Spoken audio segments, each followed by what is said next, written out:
ఎండబెడుతున్నది ఎవరో ప్రజలకు తెలియదా? ఆనాడు నల్లగొండ జిల్లా మా శ్రవంతి గారు ఇక్కడే ఉన్నారు, మునుగోడు. ఆ ప్రాంతం మొత్తం ఆనాడు ఫ్లోరైడ్ బాధతో బొక్కలు ఇరిగి బొక్కలు పూర్తి స్థాయిలో మూలుగ చచ్చిపోయి దారుణాతి దారుణంగా తయారైతే ఆ ఫ్లోరైడ్ అనే మహమ్మారిని తరిమి కొట్టింది కేసీఆర్ పరిపాలన కాదా? అన్నదాతల ఆత్మహత్యలు ఆపింది కేసీఆర్ పరిపాలన కాదా? ఈ సెంట్రల్ గవర్నమెంట్ పార్లమెంట్లో చెప్పిన మాట వాస్తవం కాదా?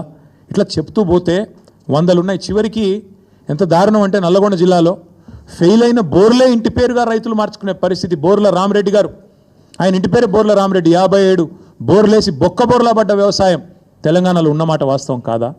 ఇవాళ మీరు మాట్లాడితే దయ్యాలు వేదాలు వల్లించినట్టు నికృష్టంగా కాంగ్రెస్ గురించి, కాంగ్రెస్ యొక్క గొప్పతనం గురించి, ఇందిరమ్మ గురించి ఎమర్జెన్సీ విధించి ఆనాడు ఎంతోమందిని జైళ్లలో నూకిన ఇందిరమ్మను గుర్తు చేసుకుంటూ మళ్ళీ గుడ్డలు కూడా తీసుకొడతామంటే ఇవాళ తెలంగాణ సమాజం అట్లా చూస్తూ ఊరుకోవడానికి, నిస్తేజంగా చూడడానికి సిద్ధంగా లేదు. రేవంత్ రెడ్డి గారు, మీకు నేను స్పష్టంగా చెప్తా ఉన్నా, నీకు లెక్కలు తెలియకపోవచ్చు కానీ నేను గుర్తు చేస్తా. వాస్తవం ఏంది? 2014లో ఆనాడు కొత్త రాష్ట్రం తెలంగాణ, ఏదో అధికార మార్పిడి కాదు జరిగిందో, కొత్త రాష్ట్రం పుట్టింది. ప్రజల దయతో పోరాటాలతో కేసీఆర్ గారి నాయకత్వంలో తెలంగాణ రాష్ట్రాన్ని సాధించుకున్నాం.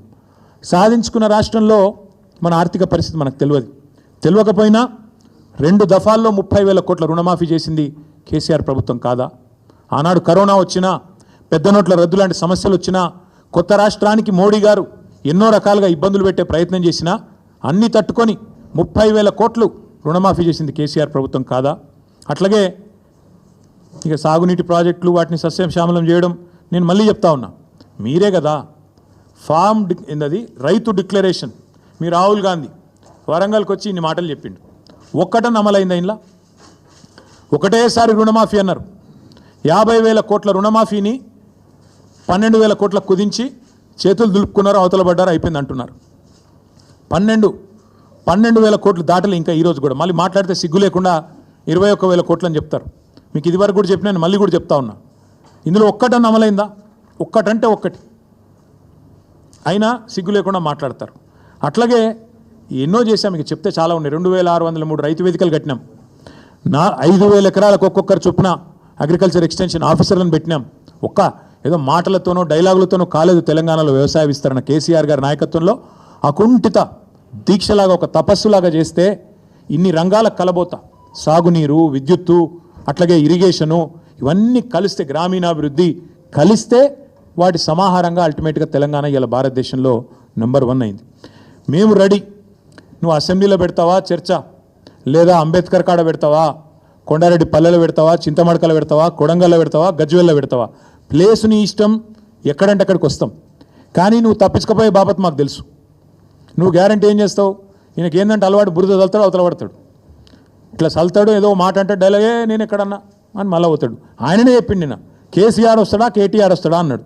మరి నేను వస్తా అంటున్నా, నీకు దమ్ముంటే రా, లేదంటే ఇంకొక ప్రతిపాదన 8 తారీఖు నాడు, ఇలా 5 తారీఖు, ఎందుకంటే ముఖ్యమంత్రి గారికి ప్రిపేర్ అయ్యేందుకు టైం పడుతుంది. 8 తారీఖు నాడు 11 గంటలకు మేమందరం వస్తాం, సోమాజిగూడ ప్రెస్ క్లబ్ రా, నీకు కుర్చీ చేసి పెడతాం. నీ కార్యకర్తలతో సహా వస్తావా, నీ ఎమ్మెల్యేలతో సహా వస్తావా, వాళ్ళు ఎంతమంది వస్తారో చెప్తే వాళ్ళకు కూడా ఇంతజాం చేస్తాం. ఛాయ్ బిస్కెట్ కూడా మా సోమాజిగూడ ప్రెస్ సోదరులను అడిగి అది కూడా ఏర్పాటు చేస్తాం. సోమాజిగూడలో ప్రెస్ క్లబ్లో 11 గంటలకు 8 తారీఖు నాడు నేను రెడీగా ఉంటా. నువ్వు వస్తావా రావా నీ ఇష్టం, నువ్వే ఛాలెంజ్ ఇస్తున్నావు, రావాలని కోరుతున్నా. వస్తే సంతోషం, మీడియా ముందే చర్చిద్దాం, నీళ్ళకు నీళ్ళు పాలకు పాలు. ఇంకొక మాట కూడా నేను చెప్తా ఉన్నా, ఇవాళ మా రైతన్నలు కూడా వినాలని చెప్పి కూడా కోరుతా ఉన్నా. వాస్తవం ఏంది? ఈరోజు సిగ్గు లేకుండా ఈ ముఖ్యమంత్రి రైతు బంద్ వేసినా పండుగ చేసుకోండి అంటుండు. మొన్ననే మా ప్రశాంత్ రెడ్డి గారు, జగదీష్ రెడ్డి గారు ఇక్కడ చెప్పినారు, మేము ఒకసారి వేయలేదు, 11 సార్లు మొత్తం 73,000 కోట్ల రూపాయలు రైతుల ఖాతాల్లో వేసినాం. కానీ ఎన్నడూ గింత హడావుడి, గింత ఆర్భాటం అయితే చేయలేదు. ఒక్కసారి వేసి 4 పంటలకు గాను 1 పంటకేసి దానికే పండుగ చేసుకుంటాం.